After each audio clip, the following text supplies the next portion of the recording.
Ramaphosa says water is life and that sanitation is dignity, and that the ANC National Executive Committee has set its sight on resolving the issues troubling various regions in the country, such as Gauteng. South Africa's most populous province is currently under level 1 water restrictions set by Rand Water, and Ramaphosa has called on government to enforce measures, including the strengthening of the country's various water boards. The ANC president encouraged indigent families to register with their local authorities in order to have access to water and to benefit from the support that government has to offer. Now, another key problem that we have to attend to is the problem of water. The water crisis in our country is a major crisis.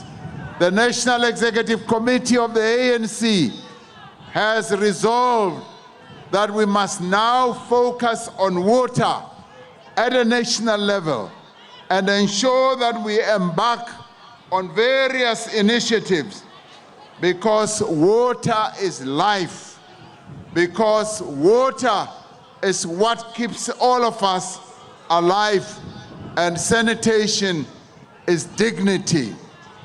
Minister of Water and Sanitation, she describes it very well. Comrade Pemima Chodina, she is not a minister of water and sanitation. She says, as she describes herself, she says, I've been appointed to be the minister of life and dignity, and we support her in that. Because yes, water is dignity.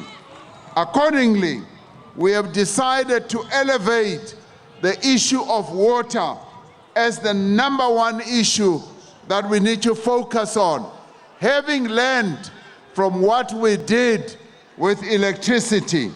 And therefore, the African National Congress calls upon government to urgently implement a number of measures that have to do with strengthening our water boards, and they must immediately ensure that the security of water.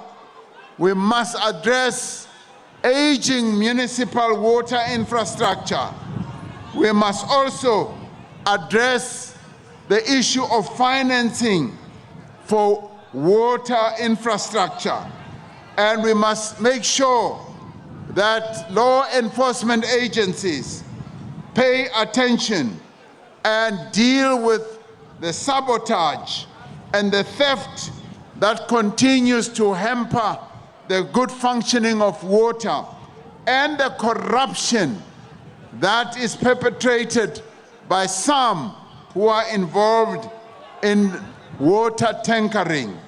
There's now a new mafia.